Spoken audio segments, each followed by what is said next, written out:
वो अल्लाह की राह में चैरिटी करती है, इन द सेंस कि वो लैंड जो है उससे मस्जिदें बनाई जाएं, मदरसे बनाए जाएं। ये मुझे एक सेकंड, मुझे ये बताइए, चैरिटी की बात करें, चैरिटी की बात करें, तमिलनाडु में एक मंदिर है जिसकी एज मतलब जो भारत के आकलन से एएसआई जो भी होता है हमारा, उसने बताया कि 2000 साल पुरानी मंदिर है। इस्लाम का जो गठन ही हुआ वो 1400 साल पहले हुआ है, और भारत में जो इस्लाम आया वो जो मान के चलिए 700-800 साल पहले। वो कौन सा बंदा था जो 2000 साल पुराना जमीन मंदिर बना हुआ दान करके चला गया? वक्फ बोर्ड में यह संशोधन किया जा रहा है कि आप जिस जमीन पे दावा ठोक रहे उस जमीन का आपको सबूत देना पड़ेगा कि यह जमीन वक्फ बोर्ड को किसने दान दिया। सबसे बड़ा कोई भूमाफिया जो कानूनी मान्यता प्राप्त है वो वक्फ बोर्ड है। जो वक्फ चेयरमैन बनाए जाते हैं, जम्मू कश्मीर में वक्फ चेयरमैन है और यूपी में वक्फ चेयरमैन है, वो कहाँ से हैं? मैं समझता हूँ किस सरकार के हैं। जब सरकार बीजेपी की है तो बीजेपी सरकार ने उन लोगों को बनाया है। इस देश में वक्फ बोर्ड ने किसका भला किया है? मुसलमानों का भी जमीन लूट रहे हैं, हिंदुओं का भी लूट रहे हैं। सिर्फ उसमें ना कोई हॉस्पिटल बना है, ना कोई स्कूल बना है, और ना किसी तरीके की भारत के लिए किसी काम आ रहा है। सिर्फ वहाँ पर आतंकवादी के अड्डे तैयार किए जा रहे हैं जो पत्थरबाज कर सके। बांग्लादेश में नहीं है वक्फ बोर्ड नाम की कोई संगठन, अफगानिस्तान में नहीं है, सऊदी अरब में नहीं है, ईरान में नहीं है, इराक में नहीं है, अफगानिस्तान में नहीं, पाकिस्तान में कहीं नहीं है। भारत बहुत बड़ा सेकुलर देश है, इन्होंने बोला कितना सेकुलर देश है कि भैया इनको मुस्लिम पर्सनल लॉ बोर्ड यहीं चाहिए, वक्फ बोर्ड यहीं चाहिए, माइनॉरिटी कमीशन यहीं चाहिए। यही सारी चीजें जो आप बोल रहे हैं अदर देश के लिए क्यों नहीं मांग किया जाता? वक्फ बोर्ड के बारे में जानते हैं जी। अच्छा, इसको लेके भी आज जंतर मंतर पे प्रदर्शन हुआ था। आपने देखा होगा कि यहाँ पे कई जो हमारे मुस्लिम भाई हैं, जो मुस्लिम समाज के लोग हैं, देश भर से यहाँ पे एकत्रित हुए थे। इसमें जो सरकार है संशोधन कर रही है इसके खिलाफ कि हमारे जो मुस्लिम पर्सनल लॉ है इसमें हस्तक्षेप कर रही है। आप इसको किस नज़रिए से देखते हैं? देखिए, बीजेपी की गवर्नमेंट को देखिए, 2014 से लेकर 2024 10 साल हो गए हुकूमत को, तो इन 10 साल में भी वो वक्फ बोर्ड इन्हीं का हिस्सा रहा है। तो मैं समझता हूँ कि ये तो संवैधानिक चीज़ है, इस पर माइनॉरिटी के राइट्स हों या फिर कोई भी राइट्स हों, उनको अपना हक है। और अगर गवर्नमेंट इस तरीके से करना चाहती है उस लैंड को, तो वो लैंड ऑन गवर्नमेंट नहीं करती है कॉन्स्टिट्यूशनल तौर पर। संशोधन करके कुछ चीज़ें ऐसी करनी चाहती है जिसमें हिंदू भी उसमें शामिल हो सकें, ताकि जो लैंड देखिए ना, लैंड वक्फ बोर्ड क्या है आप मुझे ये बताइए। जो चैरिटी कौन की है, वो लैंड किसका है? लैंड माफियाज अगर हैं तो उसको आप एक बॉडी बनाकर उस पर कार्रवाई करिए। क्योंकि आप देखिए इन सारे स्टेट्स में, इवन जो बीजेपी रूल्ड स्टेट्स हैं, आप जितने किसी भी जमीन पे दावा कर देती है, हिंदुओं के हो या फिर आपने देखा होगा साउथ में एक गांव है उस पे कैसे करती है, यूपी में दावा कैसे करती है? चलिए और स्टेट्स में चलिए, अलग अलग सरकारें, यूपी में कैसे दावा कर सकती है? बॉडी गवर्नमेंट का हिस्सा है ना। जो वक्फ चेयरमैन बनाए जाते हैं, जम्मू कश्मीर में वक्फ चेयरमैन है और यूपी में वक्फ चेयरमैन है, वो कहाँ से हैं? मैं समझता हूँ किस सरकार के हैं। जब सरकार बीजेपी की है तो बीजेपी सरकार ने उन लोगों को बनाया है। तो ये बातें करना, ये तो मतलब गैर जिम्मेदाराना बयान है। बोर्ड में जो संशोधन हो रहा है उस संशोधन में सबसे पहला संशोधन ये है कि देखिए वक्फ बोर्ड को खत्म नहीं किया जा रहा। जो यहाँ नैरेटिव सेट किया जा रहा है कि इस देश में संविधान खतरे में आ गया, लोकतंत्र खतरे में आ गया, तो मैं उनको जानकारी के लिए बता दूं कि वक्फ बोर्ड में यह संशोधन किया जा रहा है कि आप जिस जमीन पे दावा ठोक रहे उस जमीन का आपको सबूत देना पड़ेगा कि यह जमीन वक्फ बोर्ड को किसने दान दिया। उसमें क्या दिक्कत है? दूसरा मुझे बताइए कि इस देश में सबसे बड़ा कोई भूमाफिया जो कानूनी मान्यता प्राप्त है वो वक्फ बोर्ड है। जिसको कानून कहता है कि वक्फ बोर्ड है, हम कहते हैं भूमाफिया है। बताते कैसे?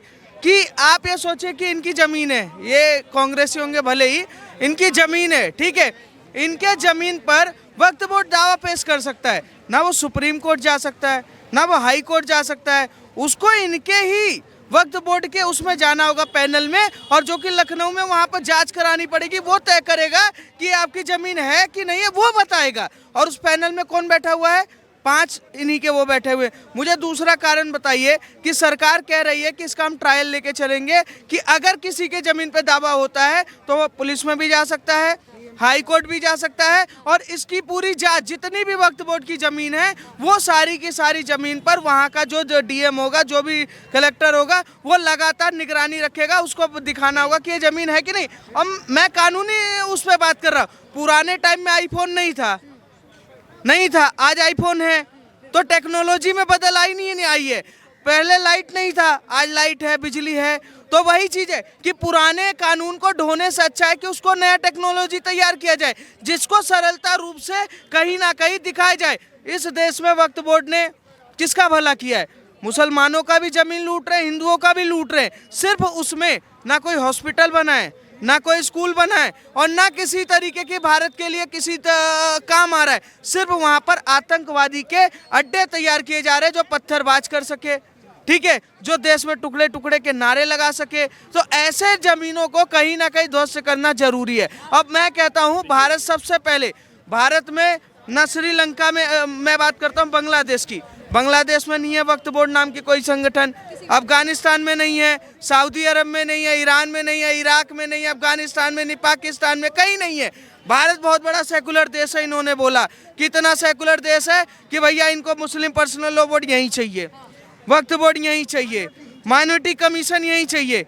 यही सारी चीजें जो आप बोल रहे हैं अदर देश के लिए क्यों नहीं मांग किया जाता, अदर क्यों नहीं मांग किया जाता? सिर्फ ये सारी, और मैं कह रहा हूँ वक्फ बोर्ड से ये साबित कर दें कि एक आम मुसलमान का लेना देना है, एक आम मुसलमान जो सड़क पे घूमता है उसका वक्फ बोर्ड से लेना देना है। मैं बोलना छोड़ दूं। सर क्या कहेंगे आप? टेररिस्ट ऑर्गेनाइजेशंस बनती हैं, टुकड़े टुकड़े होते हैं, ये तो नैरेटिव्स पॉलिटिकल पार्टी सेट करती हैं जो इलेक्शंस में अच्छा लगता है।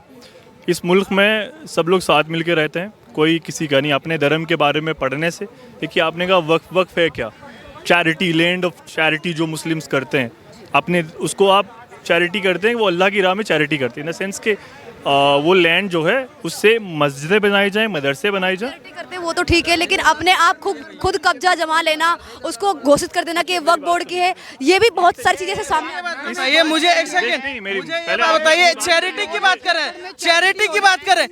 तमिलनाडु में, सुनिए, तब एक मिनट यार, चुप रहे यार, चुप हो जाए। एक सेकंड, तमिलनाडु में एक मंदिर है, एक सेकंड शांत हो जाए यार। तमिलनाडु में एक मंदिर है जिसकी एज, मतलब जो भारत के आकलन से ASI जो भी होता है हमारा, उसने बताया कि 2000 साल पुरानी मंदिर है।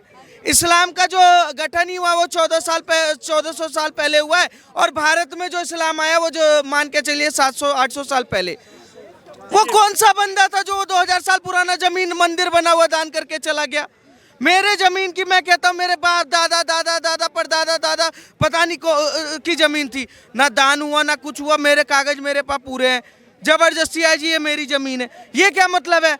मुझे ये बताइए, मुगल आए थे ना, अपने संग दो टुकड़ा अनाज लेकर आए, ना अपने संग ढंग का कपड़ा लाए थे, जहाँ से आए थे वहाँ खुद लाल किला नहीं बना पाए, वहाँ खुद कुतुब मीनार नहीं बना पाए, और वो यहाँ आए अल्लाह की ज़मीन जी दान कर दो, अल्लाह की ज़मीन दान कर दो। हमारी ज़मीन सबको दान थोड़ी ना कर देंगे। पाकिस्तान का जितना क्षेत्रफल है उससे ज़्यादा वक्फ बोर्ड ने यहाँ कब्जा करके बैठा हुआ है, और ये कह रहे हैं कि ये सब पार्टियों का लेना देना। मैं बताता हूँ कैसे।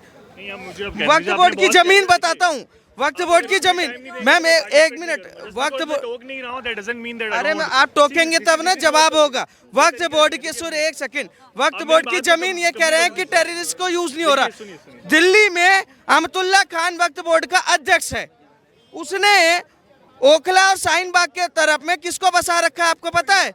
रोहिंग्या और बांग्लादेशियों को। वो जमीन पे कौन बसा रखा है? आप वो बताइए, वो है कि नहीं है, इनलीगल है कि नहीं है? मैं वही चीज कह रहा हूँ कि पत्थरबाज, आतंकवादी इन चीजों के लिए यूज हो रहा है। अस्पताल और स्कूल बनाते तो हम भी कहते चलो ठीक है, पर भू माफिया कहीं ना कहीं इस देश के लिए जहर बन चुका है। 9 लाख एकड़ में अभी तक कितने यतीम खाने बने हैं, कितने अच्छे स्कूल और यूनिवर्सिटी बने हैं, और कितने लोगों को शिक्षा दी जा रही है वहाँ। 9 लाख क्या कहेंगे सर? मैं किसी का रिप्लाई नहीं दूंगा, मैं यहाँ पे कोई किसी को आंसरेबल नहीं हूँ, पहली चीज़। दूसरी चीज़ कि आप बात कर रहे हैं कि मुगल क्या हुआ, इस्लाम कैसे आया, ये देखिए ये डिबेट नहीं है, वक्त पे बात हो रही है ना, आपने वक्त बोर्ड पे बात हो रही है। चीज़ को रिलीजन, देखिए अगर वक्फ प्रॉपर्टी की बात हो रही है तो उसमें मैंने अपनी बात रखी है, उसमें आप दूसरे एंगल्स निकालेंगे और मुझे उस पर टिप्पणी करने को बोलेंगे, मैं उस पर टिप्पणी नहीं करूँगा, पहली चीज़।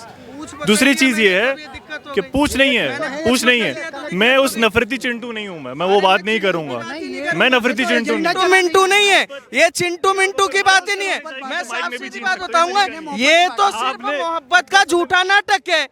अगर सच्चाई खुल जाए तो कहेंगे ये अरे जमीन भी तो इस्लाम नहीं करो मेरी आप देखिए आप उस तरफ ही मैं मुझे कंप्लीट ही नहीं करने दे रहे और वक्त का कोर्ट कहाँ है ये पूछ लो बस। इनके सवाल का नहीं, मेरे सवाल का जवाब दीजिए। हाँ ऐसा लग रहा है सत्ता में मैं हूँ, ये सारे ओपोजिशन से ये देखिए घेर लिया। और मैं देखिए मैं रिप्लाई नहीं करना चाहता। मैंने जो अपनी जो मैंने बात रखनी थी, आप मुझे अपनी बात रखने देंगे तो मैं बोलूँगा। मैंने जो वक्त पे कहा, अगर कहीं पे ऐसे बहुत सारे देश के अंदर इंस्टीट्यूशंस है जहाँ पे करप्शन है, मैं उसका इनकार नहीं करता। देश के हर इंस्टीट्यूशन में करप्शन है, आप उसे धर्म के साथ ना देखिए। मैं हर कहता हूँ कि अगर इस तरीके से होती है चीज़ें, अमेंडमेंट होनी है, तो आपको कॉन्फिडेंस में लेना पड़ेगा। कॉन्फिडेंस में किसको लेना पड़ेगा? डेमोक्रेसी में क्या होता है, जो इलेक्टेड रिप्रेजेंटेटिव्स है, चाहे वो किसी भी कम्युनिटी से हों, अगर आप उनके हक में उनके बारे में फैसला करना चाहते हैं, जो लैंड उनके साथ जुड़ी हुई है उस पर फैसला करना चाहते हैं, उनको कॉन्फिडेंस मिली। अगर वो उसका इनकार कर रहे हैं डेमोक्रेसी में, तो मैं नहीं समझता कि उस पर कोई दूसरी बात होनी चाहिए।